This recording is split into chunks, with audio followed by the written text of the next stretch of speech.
Hello everyone. আবারও HSC ২৬ ব্যাচের স্টুডেন্টদের জন্য একটা ভিডিও নিয়ে আসলাম। তো এই ভিডিওটাতে আমি কথা বলবো স্টুডেন্টদের একটি কমন মিস্টেক নিয়ে, যা সাধারণত ম্যাক্সিমাম স্টুডেন্টই করে থাকে। তো আমরা সাধারণত যারা স্টুডেন্টরা আছি, এসএসসি পরীক্ষার্থী বলুন বা এইচএসসি পরীক্ষার্থী বলুন, সবার ক্ষেত্রে একটা জিনিস যে আমরা সৃজনশীলে খুব বেশি গুরুত্ব দিই। সৃজনশীল বা বর্তমানে একটা জিনিস শর্ট প্রশ্ন রয়েছে, তো এগুলো আমরা মোটামুটি পড়ি। যার ফলে আমরা সৃজনশীলে অনায়াসেই মোটামুটি ভালো মার্ক করতে পারি। বাট অনেকে দেখা যায় যে সৃজনশীলে ভালো করার পরও এমসিকিউতে ভালো করে না। আবার এমসিকিউতে ভালো করে না বলেই অনেক সময় তাদের রেজাল্ট খারাপ হয়। কিন্তু আপনারা যদি একটা জিনিস চিন্তা করে দেখেন, আপনি যদি এমসিকিউ খারাপ করেন, ধরুন যেগুলা বেশি লিখতে হয়, যেমন আপনার বাংলা, বাংলা দ্বিতীয়, আচ্ছা বাংলা দ্বিতীয় তো হয়তো এমসিকিউ আছে কিনা শিওর না। তো যেগুলোকে বেশি লিখতে হয়, যেমন সমাজ আছে, তো এই কোয়ালিটির সাবজেক্টগুলো কী হয়, আপনারা যখন যদি এমসিকিউতে খারাপ করেন, মোটামুটি এমসিকিউ কম হয় 13 নম্বর, তাহলে আপনাদের রিটেনের মার্ক কম দেওয়ার সম্ভাবনা থাকে। কারণ একটা এমসিকিউ দিয়ে জাজ করা যায় যে মোটামুটি যে স্টুডেন্টটা কেমন হবে। তো এজন্য আর একটা জিনিস হচ্ছে গিয়ে, এমসিকিউতে যেহেতু সময় কম থাকে, আমরা মানে কোনো কিছু তেমন ভাবতেও পারি না। আপনি যদি চিন্তা করেন যে রিটেনের জন্য একটা নির্দিষ্ট একটা মোটামুটি ভালো পরিমাণ সময় থাকে, যার কারণে আপনার যদি রিটেন প্রবলেম হয়, আপনি যদি চান যে আপনার পাশের ফ্রেন্ডের একটু হেল্প নিতেন, আপনি হয়তোবা একটু সুযোগ পেতে পারেন। আমি বলছি না যে আপনারা এই সুযোগের জন্য অপেক্ষা করবেন, জাস্ট বললাম আরকি বোঝার জন্য।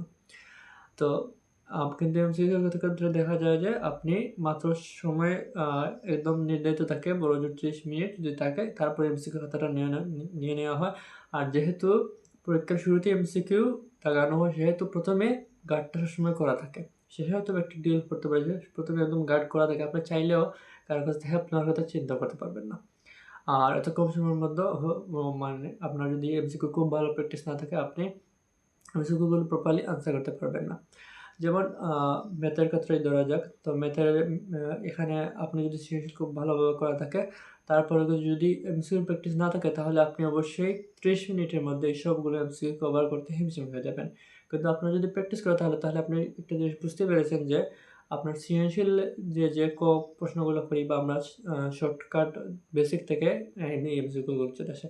তাহলে আপনি যদি মোটামুটি একটু প্র্যাকটিস করে যান এবং দৈনিক এমসিকিউটাও বেশি না, 50টা 100টা করে এমসিকিউ প্র্যাকটিস করেন।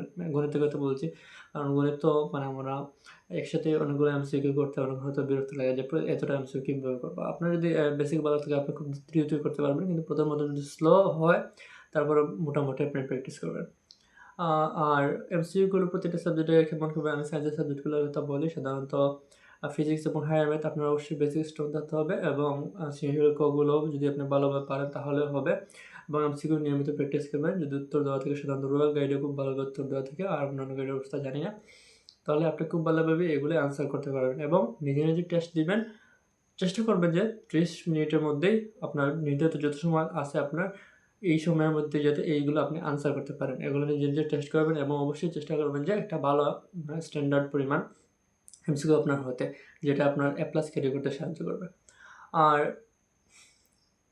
অন্যান্য সাবজেক্টের কথা যদি বলি, যেমন বায়োলজির কথা যদি বলি, তাহলে বায়োলজিতে অবশ্যই আপনার পার্টটা খুব ভালোভাবে রিডিং করা থাকতে হবে। অর্থাৎ পার্টটা আপনি যখন পড়বেন, যখন পড়বেন তখন আপনি ভালোভাবে দাগিয়ে পড়বেন। তো এই দাগানো পড়াগুলোই এবং পরীক্ষার আগে আপনার পড়া যাবে। কারণ আপনি এমসিকিউ গাইডে যতই পড়ুন না কেন, অবশ্যই আপনার পার্টের এমসিকিউ এর দক্ষতা থাকতে হবে। আদারওয়াইজ আপনি অনেক এমসিকিউ মিস করবেন। অবশ্যই পার্টও পড়বেন, গাইডও পড়বেন, উভয় জিনিসই পড়তে হবে। ফিজিক্সের ক্ষেত্রে পার্টও পড়তে হবে এবং গাইডের এমসিকিউগুলো সলভ করতে হবে। অর্থাৎ আপনার বর্ণনামূলক কিছু এমসিকিউ আছে, আবার কিছু এমসিকিউ আছে যেগুলো ম্যাথমেটিক্যাল, সো উভয় জিনিসগুলোই করতে হবে। কেমিস্ট্রির ক্ষেত্রেও বেসিক অত্যন্ত স্ট্রং থাকতে হবে। বেসিকগুলো যদি ভালোভাবে পারেন, তাহলে ইজিলি আনসার করতে পারবেন। আদারওয়াইজ কেমিস্ট্রিতে প্রবলেম হবে। তো এভাবে অন্যান্য যে আর্টসের সাবজেক্টগুলো আছে, আপনাদের আমার কাছে মনে হয় অনেক বর্ণনামূলক প্রশ্ন, মানে প্রেক্ষামূলক অধ্যায় আছে। তো এই প্রেক্ষামূলক অধ্যায়গুলো যদি থাকে, তাহলে অবশ্যই রিডিং পড়বেন। আর যদি সলভিং কোনো জিনিস থাকে, অবশ্যই সলভ করবেন। তো এটাই আমি একটা জিনিস বলার জন্য আমি এই ভিডিওটা করছি, যে এই আমরা এমসিকিউতে গুরুত্ব দেওয়া না করে ম্যাক্সিমাম স্টুডেন্টরাই অনেক সময় রেজাল্ট খারাপ করে। তারা সৃজনশীল ভালোভাবে পড়বে, অথচ এমসিকিউ ভালোভাবে পড়বে না। সো এখন থেকে ট্রাই করবেন, যেহেতু প্রচুর সময় অলরেডি আছে, সেহেতু প্রচুর সময় বলতে মোটামুটি একটা সময় আছে, সেহেতু এখন থেকে যদি আপনি এমসিকিউ প্র্যাকটিস করা শুরু করেন, দৈনিক করেন, তাহলে খুব দ্রুতই এটি আপনার আয়ত্তে চলে আসবে। আশা করা যায় যে টেস্টেই মোটামুটি বুঝতে পারবেন যে আপনার এমসিকিউর অবস্থা কেমন। আদারওয়াইজ এ প্লাস মিস হওয়ার সম্ভাবনা বেশি থাকবে, কারণ এমসিকিউ একটা বিগ ফ্যাক্টরিয়াল হিসেবে কাজ করে। সো এটাই, ভালো থাকবেন।